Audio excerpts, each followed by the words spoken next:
Hello my dear friends, once again most welcome everyone. एक बार फिर से आप सभी दोस्तों का आज के हमारे इस डेली करंट अफेयर के सेशन में स्वागत है। और आज है 24 मार्च 2022। हम लोग डिस्कस करने वाले हैं आज के करंट अफेयर के बारे में, लेकिन उसके शुरू करने से पहले एक बार आप सभी लोग सेशन को लाइक कर दीजिएगा, शेयर कर दीजिएगा सेशन को सारे दोस्तों के बीच में। फिर हम लोग शुरू करते हैं आज का हमारा करंट अफेयर सेशन। ठीक है, चलिए ये शुरू करते हैं दोस्तों हमारा आज का सेशन। और याद रखिएगा, उम्मीद जिंदा रखिए साहब, आज हंसने वाले कल तालियां भी बजाएंगे। हमेशा ज़्यादातर लोगों को आपने इस वजह से परेशान होते देखा होगा क्योंकि उनकी बुराइयां करने वाले लोग बहुत होते हैं। लेकिन याद रखिएगा कि जो आज आपकी असफलता पर, आपके फेलियर्स पर हंसते हैं, वो दिन भी दूर नहीं है जब आप अपनी मेहनत के दम पर जब सफल होंगे तो वही लोग सामने खड़े होकर तालियां बजाएंगे। और हमेशा ऐसा दिन लाने की कोशिश कीजिए उन सभी लोगों के लिए जो आपके सामने इस तरह के एक्टिविटीज जरूर रखते हो। ठीक है, चलिए ये शुरू करते हैं आज का हमारा करंट अफेयर सेशन। और पहला क्वेश्चन आपके सामने है। फर्स्ट क्वेश्चन है, वर्ल्ड टीबी दिवस यानी विश्व टीबी दिवस कब मनाया जाता है? विश्व टीबी दिवस कब सेलिब्रेट किया जाता है डियर? ये पहला क्वेश्चन आपके सामने है। काफी इंपॉर्टेंट है ये दिवस आपका कि टीबी दिवस कब सेलिब्रेट किया जाता है। तो याद रखिएगा, इस दिवस को सेलिब्रेट किया जाता है 24 मार्च को। कब मनाया जाता है डियर? 24 मार्च को टीबी दिवस मनाया जाता है। मोस्ट इंपॉर्टेंट डे है। मार्च के महीने में हम लोगों ने वन संरक्षण दिवस, उसके अलावा जल संरक्षण दिवस, ठीक है, शहीद दिवस, कई सारे इंपॉर्टेंट दिवस को सेलिब्रेट किया है जो आपके एग्जाम के लिए बहुत ही इंपॉर्टेंट है, मोस्ट इंपॉर्टेंट है। ये आपके सारे क्वेश्चन जो आपके दिवस हमने सेलिब्रेट यहाँ पर डिस्कस किया है अपने यहाँ पर सेशन में। ठीक है, चलिए तो आंसर हमारा क्या हो जाएगा डियर इस क्वेश्चन का? टीबी दिवस हमारा आंसर हो जाएगा 24 मार्च। 24 March will be the correct answer. Next हमारा है, एशिया का सबसे बड़ा नागरिक उड्डयन कार्यक्रम नाम क्या है?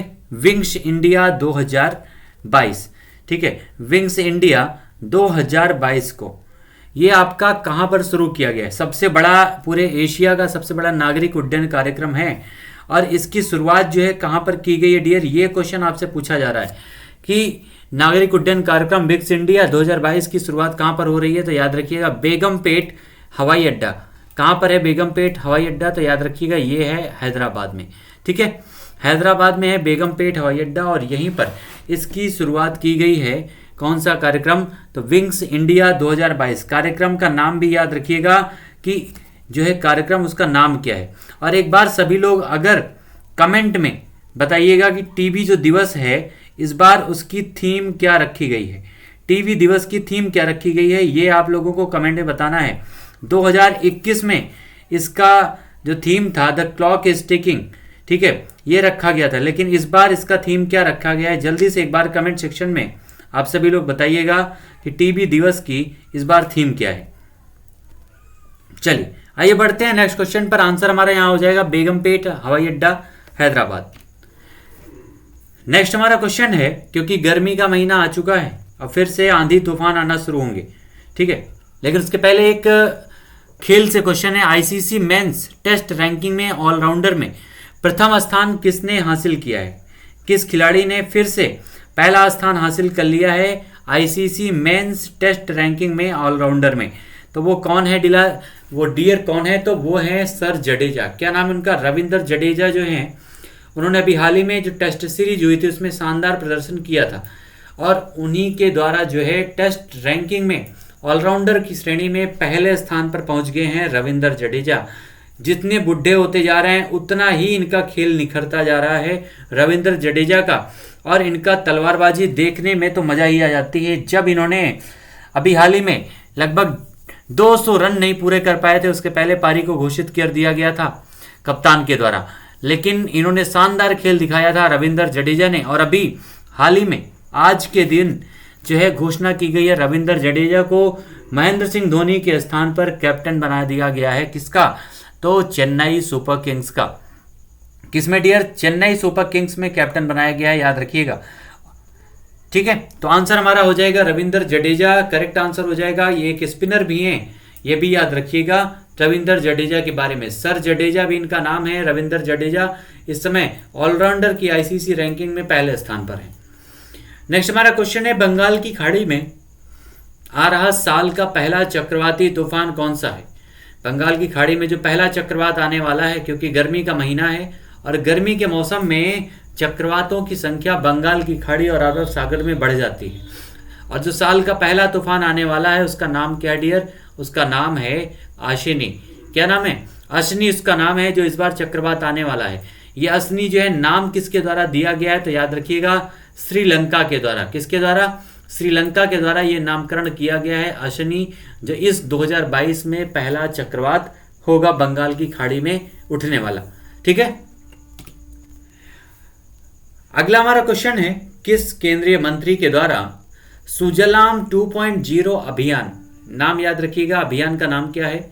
तो उसका नाम है सुजलाम 2.0 अभियान, किसके द्वारा लॉन्च किया गया है? और ये लॉन्च कब किया गया था? तो याद रखिएगा विश्व जल दिवस, विश्व जल दिवस के अवसर पर इसे लॉन्च किया गया था। और किस केंद्रीय मंत्री के द्वारा इसे लॉन्च किया गया है? सुजलाम 2.0 अभियान। तो ये लॉन्च किया गया है गजेंद्र सिंह शेखावत। ठीक है, गजेंद्र सिंह शेखावत कौन है डियर? तो ये केंद्रीय कैबिनेट मंत्री हैं, जो आपका जल शक्ति मंत्रालय बनाया गया है उसी मंत्रालय को संभालते हैं गजेंद्र सिंह शेखावत। याद रखिएगा जल शक्ति मंत्रालय इनके अंतर्गत आता है, लिख लीजिएगा अलग से, काफी इंपॉर्टेंट मंत्रालय है, क्योंकि ये मंत्रालय पहले नहीं था।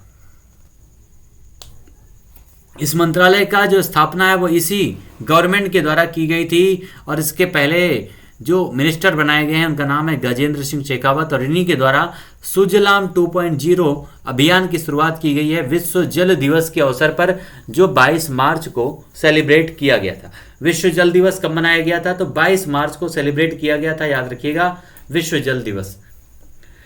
अगला हमारा क्वेश्चन है, सत्य के अधिकार और पीड़ितों, ये आपका पीड़ितों है। ठीक है, थोड़ा सा इसको सही कर लीजिएगा, क्या है? पीड़ितों की गरिमा के लिए अंतर्राष्ट्रीय दिवस, पीड़ितों की गरिमा के लिए अंतर्राष्ट्रीय दिवस कब मनाया जाता है? सत्य के अधिकार और पीड़ितों की गरिमा के लिए अंतर्राष्ट्रीय दिवस कब सेलिब्रेट किया जाता है? तो डियर ये जो दिवस है ये सेलिब्रेट किया जाता है 24 मार्च को। कब मनाया जाता है? तो 24 मार्च को सेलिब्रेट किया जाता है सत्य के अधिकार और पीड़ितों की गरिमा के लिए अंतर्राष्ट्रीय दिवस। इसी 24 तारीख को अभी हमने पढ़ा टीबी दिवस मनाया जाता है। क्या मनाया जाता है?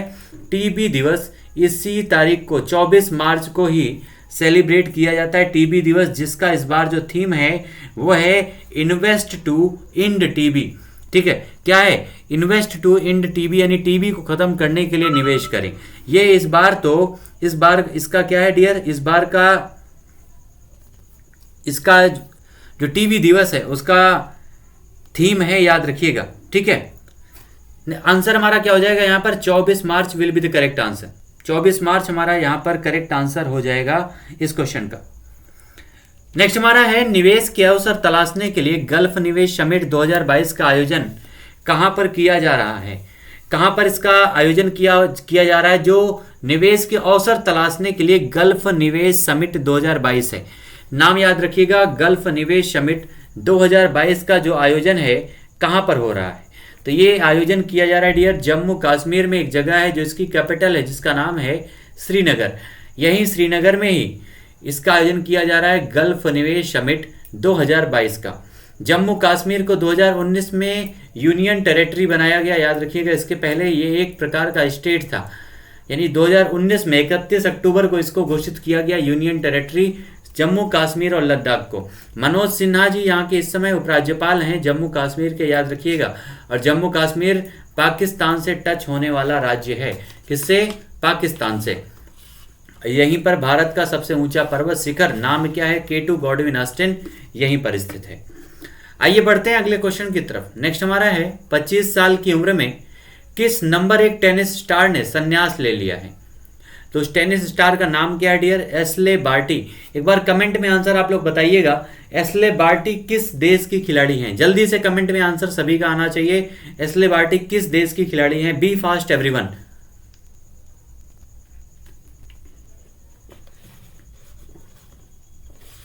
तो आंसर हमारा क्या हो जाएगा? 25 साल की उम्र में नंबर 1 टेनिस खिलाड़ी इस समय है, उनका नाम है एशले बार्टी। और ये खिलाड़ी हैं, याद रखिएगा, ऑस्ट्रेलिया की। कहाँ की डियर? ऑस्ट्रेलिया के खिलाड़ी हैं एशले बार्टी, और इस समय नंबर 1 पर हैं। नंबर 1 पर रहते हुए इन्होंने संन्यास लिया है। ऑस्ट्रेलिया, मोस्ट इंपॉर्टेंट ये आपका बनेगा कि कौन सी देश की खिलाड़ी हैं, तो ऑस्ट्रेलिया की। ठीक है, याद रखिएगा। और नाम क्या है, तो एस्ले बार्टी। अगला हमारा क्वेश्चन है, पाक जलडमरू मध्य में तैरने वाली दुनिया की सबसे कम उम्र की और सबसे तेज महिला तैराक कौन बनी है? नाम क्या है? पाक जलडमरू मध्य। पाक जलडमरू मध्य जो है, कुछ लोगों को समझ में आ रहा होगा कि ये पाकिस्तान में है।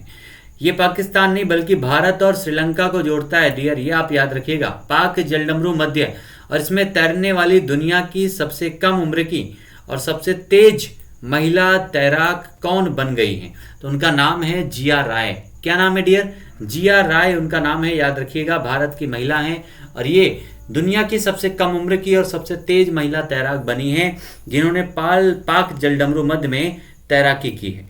आंसर हो जाएगा जिया राय।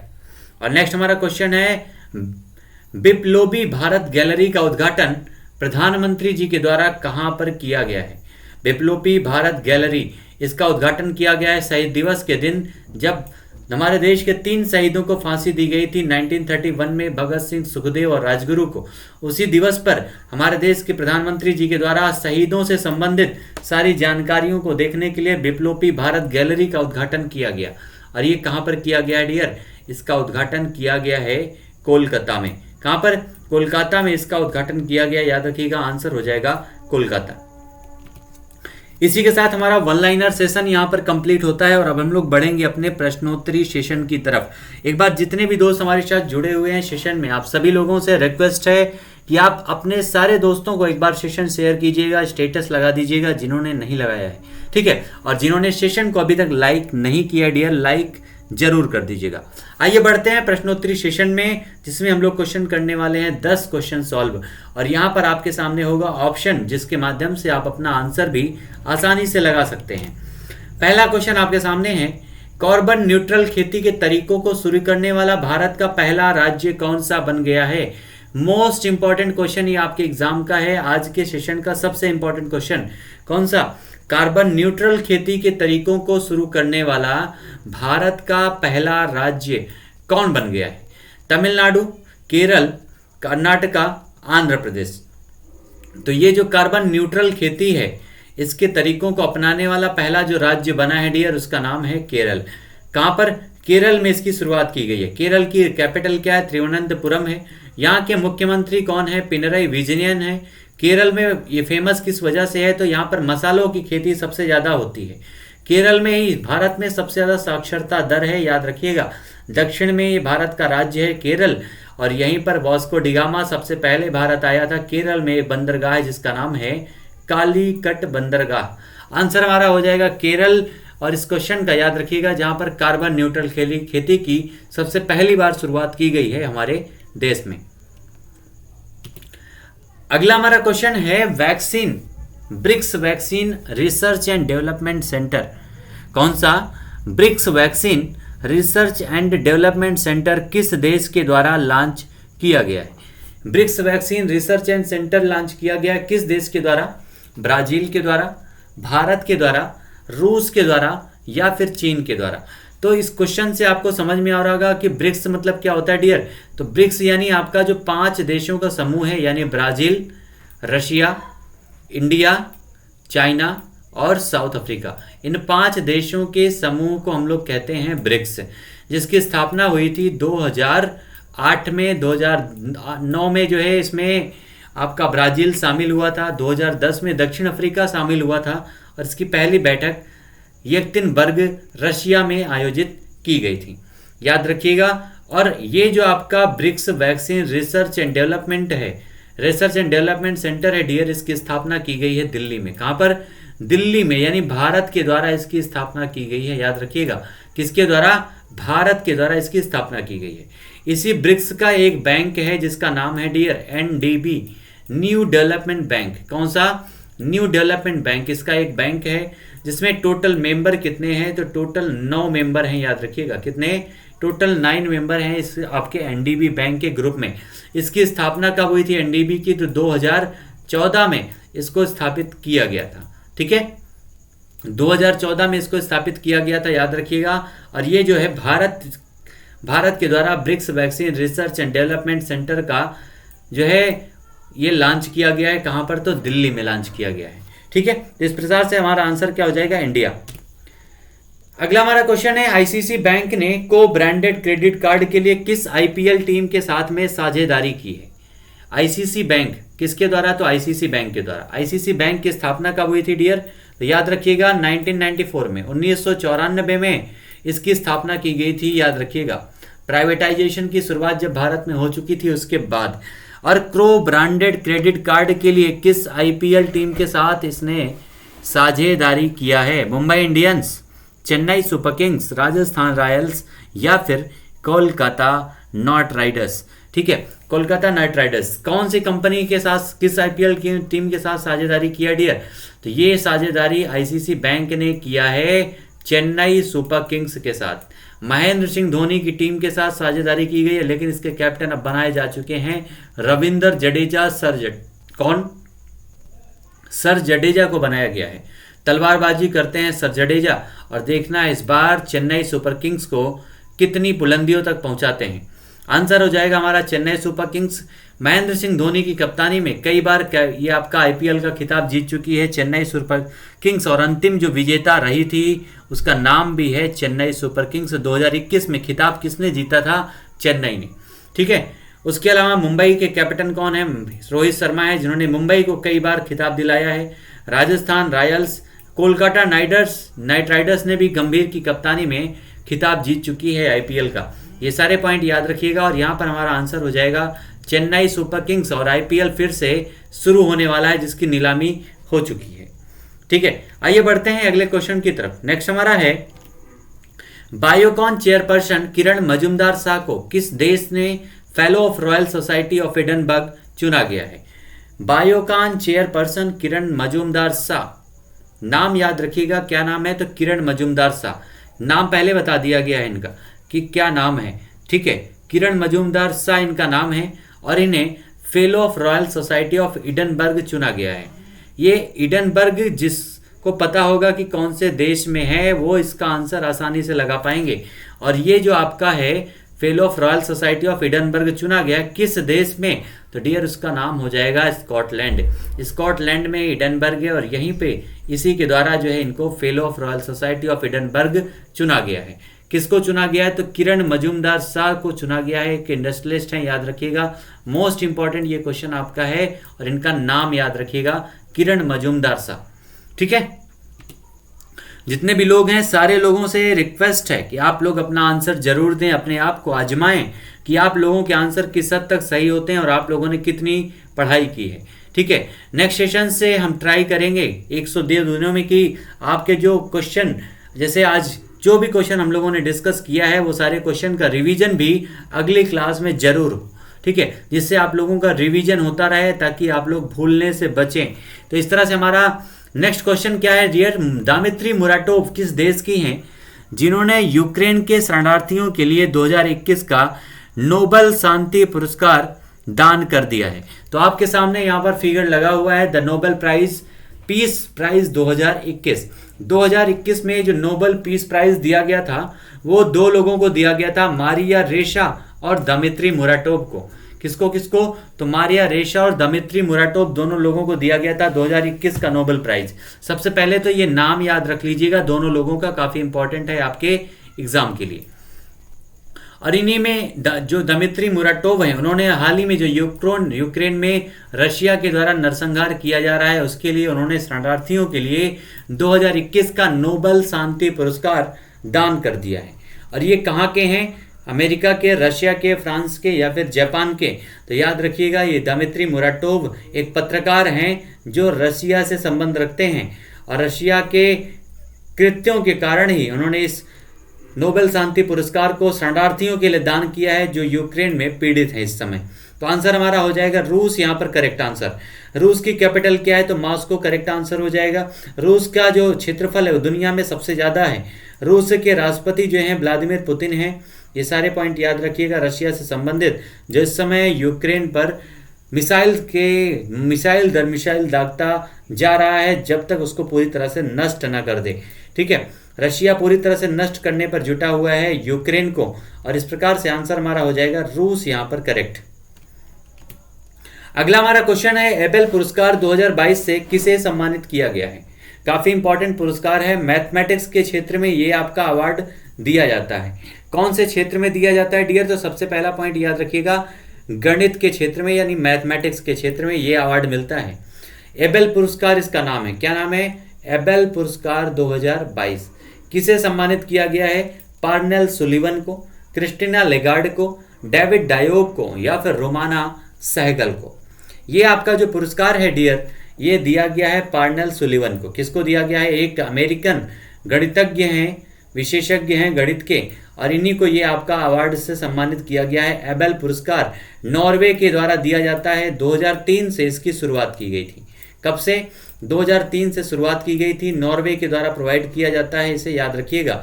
और ये मिला है अमेरिका के एक गणितज्ञ हैं जिनका नाम है पार्नेल सुलिवन।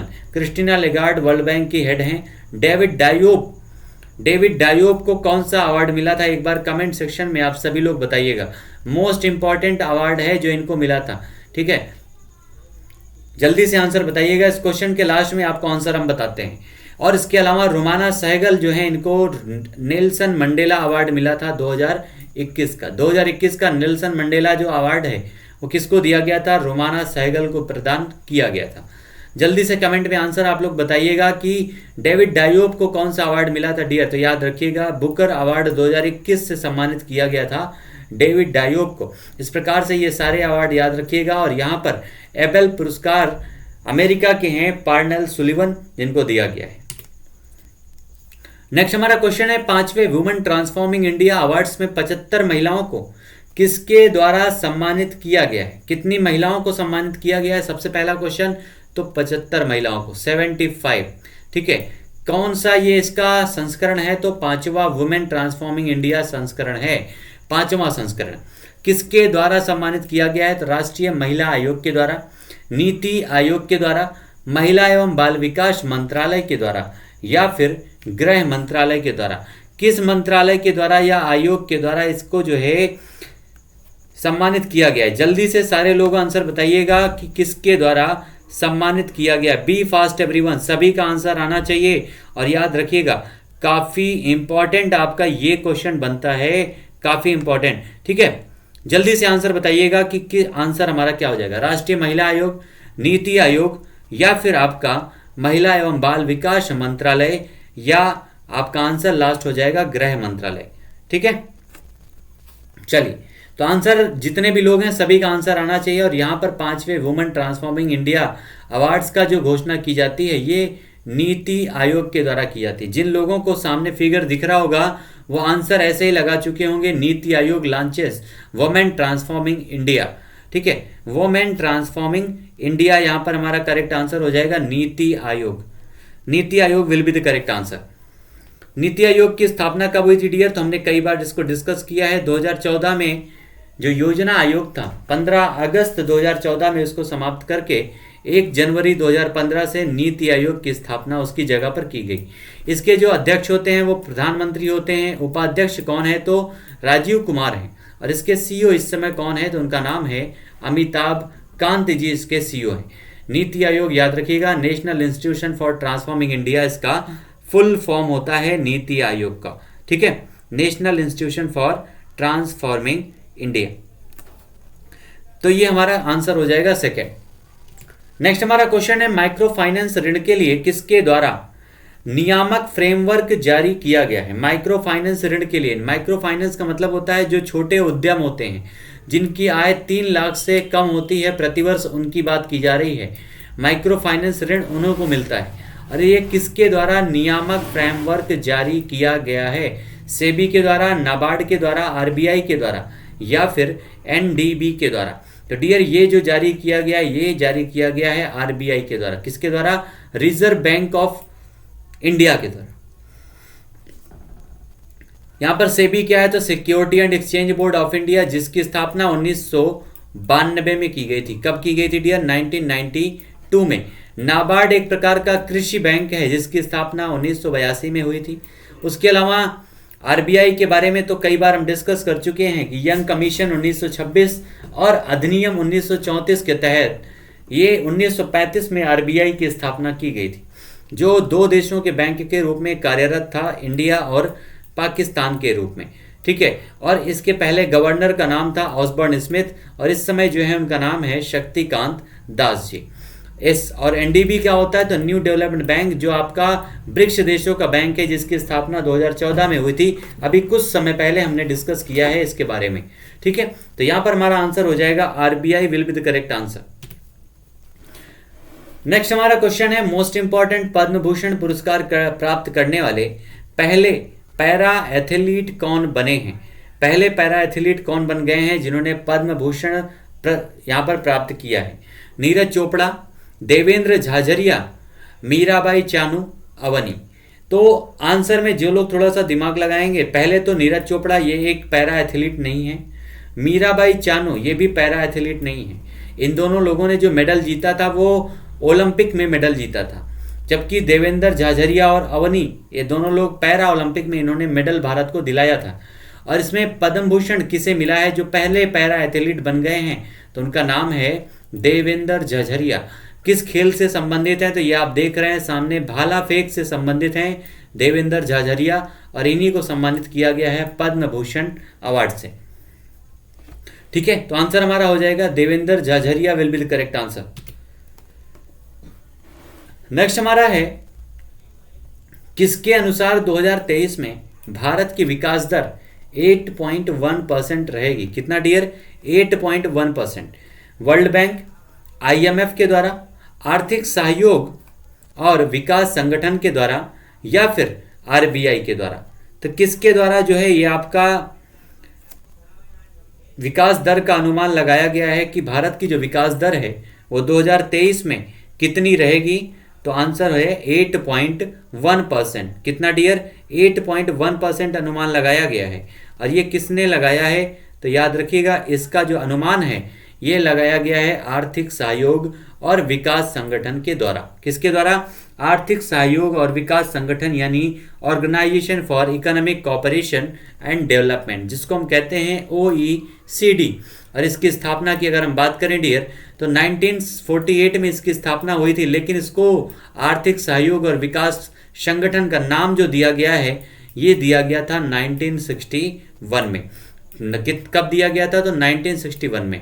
इसके टोटल मेंबर कितने हैं? तो 33 मेंबर हैं, ये याद रखिएगा। और इसकी हेडक्वार्टर कहाँ पर है? तो फ्रांस के पेरिस में इसका हेडक्वार्टर है। ठीक है, पेरिस में, जहां पर 2024 में ओलंपिक का आयोजन होने वाला है, पेरिस में इसका हेडक्वार्टर है। और आंसर हमारा हो जाएगा आर्थिक सहयोग और विकास संगठन, हमारा करेक्ट आंसर हो जाएगा।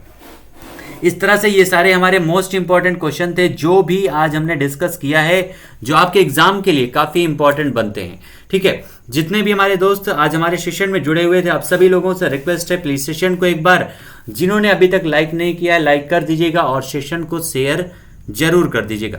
ठीक है, चैनल को सब्सक्राइब कर दीजिएगा जिन्होंने अभी तक नहीं किया है। और फिर से मिलते हैं हम लोग अपने नेक्स्ट सेशन में। तब तक आप सभी लोग एंजॉय कीजिए, पढ़ते रहिए। Thank you so much all my dear students, thank you so much.